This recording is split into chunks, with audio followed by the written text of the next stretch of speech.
आज का अपना टॉपिक गेमेटोजेनेसिस, जो कि बीएससी पार्ट सेकेंड ईयर में डेवलपमेंट बायोलॉजी के अंतर्गत है। तो अपने गेमेटोजेनेसिस के बारे में अध्ययन करेंगे या इसके बारे में चर्चा करेंगे। तो गोनाड्स, आप अपने को पता है कि गोनाड्स में प्राइमोर्डियल जर्म सेल्स के द्वारा गेमिट्स का उत्पादन गेमेटोजेनेसिस कहलाता है। जितने भी जो जंतु है उसके अंदर उसकी जो बॉडी है मुख्य रूप से दो प्रकार के पदार्थ, सोमेटिक और जर्म प्लाज्म के रूप में निर्मित होती है।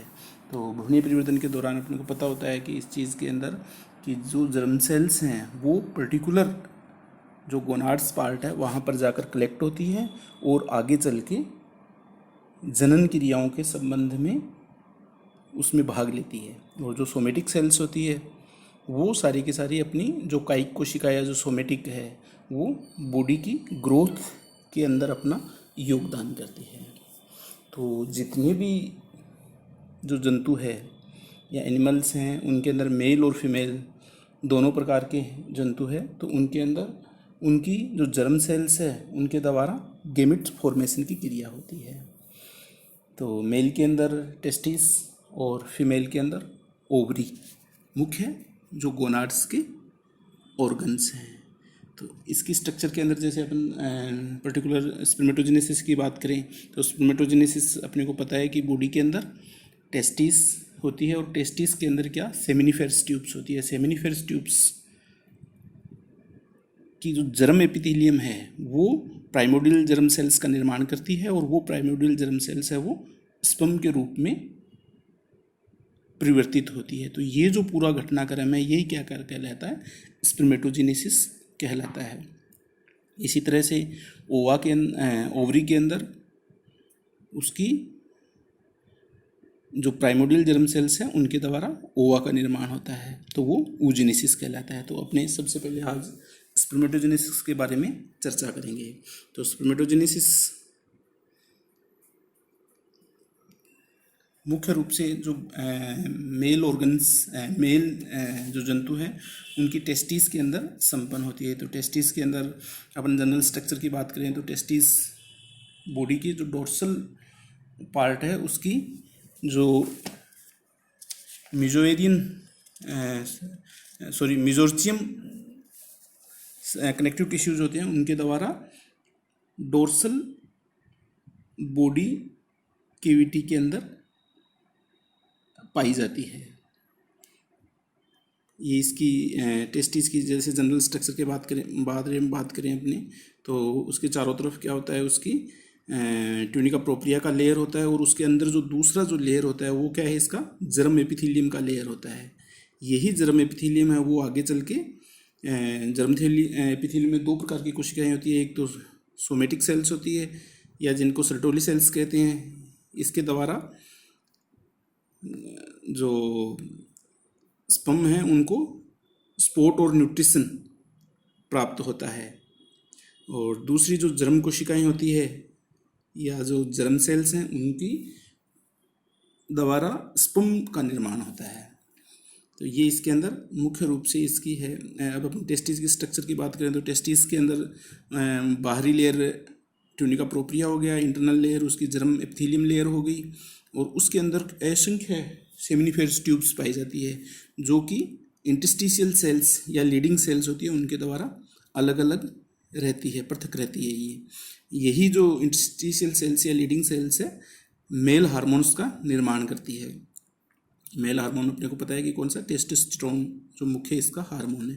तो ये जो सेमिनिफेरस ट्यूब्स है ये सेमिनिफेरस, इसकी स्ट्रक्चर देखते हैं अपने, देखो ये वाली मान लेते हैं कि ये इसकी स्ट्रक्चर है। तो इसके अंदर बाहर का लेयर आ गया, ये तो इसका ट्यूनिका प्रोप्रिया आ गया और अंदर इंटरनल लेयर है, ये है जर्मिनल एपिथेलियम लेयर है जिसके अंदर दो प्रकार की कोशिकाएं हैं, सर्टोली सेल्स और जर्म सेल्स।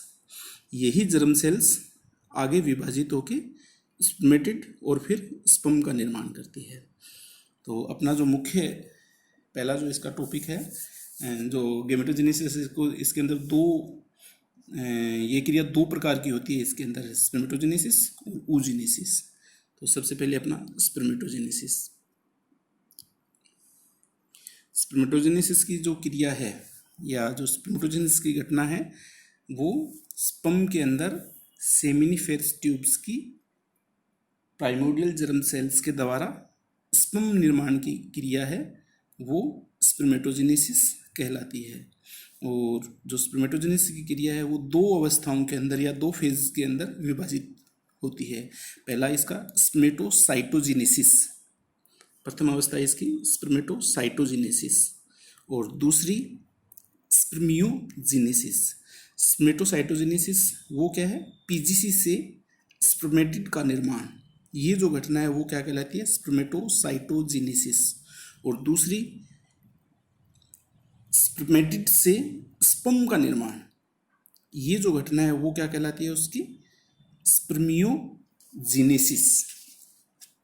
तो सबसे पहले अपने स्पर्मेटोसाइटोजेनेसिस यानी पीजीसी से स्पर्मेटिड का निर्माण, इसको अपने देखते हैं तो इसको मुख्य रूप से तीन अवस्थाओं के अंदर विभाजित किया जाता है। एक तो इसकी मल्टीप्लिकेशन फेज, दूसरी ग्रोथ फेज और तीसरी मैच्यूरेशन फेज। तो जो प्राइमोर्डियल जर्म सेल्स है, प्राइमोर्डियल जर्म सेल्स से स्पर्मेटिड का निर्माण होता है। इसके अंदर देखो ये डायग्राम अपने देख रहे हैं तो पीजीसी जो प्राइमोर्डियल जर्म सेल्स है वो सारी की सारी जो जर्मिनल एपिथेलियम है, जर्मिनल एपिथेलियम से ये कोशिकाएं आगे विभाजित होती है। तो इसमें क्या लगातार विभाजन होता है, मल्टीक्लिपेशन यानी बहुविखंडन की घटना है। एक कोशिकाओं से दो, दो से चार, इस तरह से लगातार विभाजित होती है। और ये सारे इसमें जो डिवीज़न होता है वो कौन सा होता है, माइटोसिस टाइप का डिवीज़न होता है। तो इसकी जो डिप्लॉइड सेल्स है वो डिप्लॉइड के रूप में ही रहती है। तो 2n सेल 2n सेल के रूप में रहेगी इसमें। ये देखो इसमें जो फर्स्ट दिखा रखा है अपने वो 2n, 2n से 2n, फिर 2n, ये सारी इसकी मल्टीप्लिकेशन फेज है। तो ऐसा माना जाता है कि मैमल्स के अंदर जो ये डिवीज़न है वो लगभग 7 बार होता है। तो इतनी असंख्य कोशिकाएं निर्मित होती है। फिर उसके बाद में सेकंड फेज इसकी ग्रोथ फेज। तो ग्रोथ फेज में इसकी जो अपनी फर्स्ट अवस्था मल्टीप्लिकेशन फेज है उसमें जो विभाजित होकर जो स्पर्मेटोगोनिया का निर्माण होता है, ये स्पर्मेटोगोनिया आगे चल के लगभग अपने आकार से डबल हो जाता है और डबल होकर आकार में वृद्धि करता है। और वृद्धि करने के बाद में इसमें कई तरह के मटेरियल सिंथेसिस की घटनाएं सारी होती है जो अपने आप को रिकवर कर लेती है, जिसके अंदर इसका साइटोप्लाज्मिक और न्यूक्लियल मटेरियल है वो पूरी तरह से इसके अंदर बनता है। ऐसा मान लेते हैं ग्रोथ फेज के अंदर केंद्रक और कोशिका आकार में वृद्धि करके बड़ी हो जाती है। तो ये इसकी फिर प्राइमरी स्पर्मेटोसाइट कहलाती है। फिर प्राइमरी स्पर्मेटोसाइट है वो इसकी तीसरी अवस्था मैच्यूरेशन फेज है। तो जो ग्रोथ फेज के अंदर प्राइमरी स्पर्मेटोसाइट है उसके अंदर फर्स्ट रिडक्शन डिवीजन होता है जो कि अर्धसूत्री विभाजन प्रकार का होता है। फर्स्ट रिडक्शन डिवीजन जो कि मियोसिस या अर्धसूत्री विभाजन टाइप का होता है ये। तो इसमें डिप्लॉइड सेल्स है वो हैप्लॉइड सेल में कन्वर्ट हो जाती है। तो क्रोमोसोम की संख्या आधी रह जाती है। फिर इसके बाद में ये जो डिप्लॉइड से हैप्लॉइड जो स्पर्मेटोसाइट्स बनते हैं वो सेकेंडरी स्पर्मेटोसाइट कहलाते हैं। फिर सेकेंडरी स्पर्मेटोसाइट में सेकेंड रिडक्शन डिवीजन होता है। सेकेंड रिडक्शन ये माइटोटिक टाइप का होता है और ये n से फिर n। तो एक प्राइमरी स्पर्मेटोसाइट से 4 सेकेंडरी स्पर्मेटोसाइट का निर्माण हो जाता है। तो ये जो चारों जो बन रहे हैं वो आकार में गोलाकार होते हैं और इसके अंदर जो मुख्य रूप से जो कोशिकाओं के अंदर जो स्थिति होती है सेकेंडरी रिडक्शन डिवीजन के बाद में स्पर्मेटिड का आकार गोल हो जाता है और इसमें nucleus, Golgi bodies, mitochondria, centrioles, endoplasmic reticulum, ribosomes आदि सारे के सारे पाए जाते हैं। तो ये इसका जो फर्स्ट अवस्था है स्पर्मेटोसाइटोजेनेसिस की घटना कहलाती है। फिर इसके बाद में ये जो गोलाकार स्पर्मेटिड्स है वो स्पर्म के रूप में परिवर्तित, जो कि स्पिंडल सेप्ड या जो भी पर्टिकुलर अपने अपने जो जंतु है उनके अंदर किस आकृति के स्पर्म है उसके अंदर रूपांतरण होते हैं। और ये रूपांतरण की जो घटना है वही क्या कहलाती है, स्पर्मियोजेनेसिस या स्पर्मेटोलियोसिस की घटना कहलाती है। तो इसमें आकार में परिवर्तन होता है सेकंड के अंदर और मुख्य रूप से इसका जो स्पर्मेटिडोटा है वो आकारिकी रूप से, उपापचयी रूप से तथा क्रियात्मक रूप से विशिष्ट स्पर्म में विभेदित हो जाता है, जिसके अंदर मुख्य रूप से जो स्पर्म की जो स्पर्मियोजेनेसिस है वो एक जटिल प्रक्रिया है।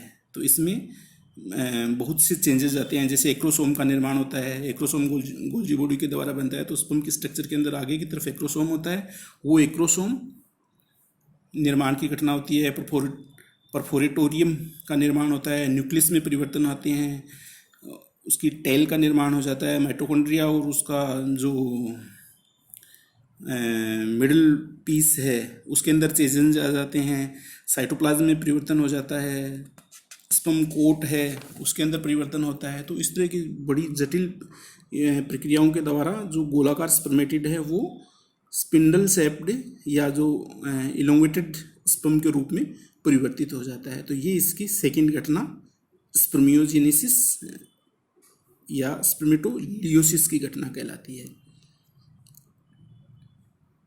ये इसके अंदर इसका जो multiplication, growth phase, maturation phase दिखा रखा है।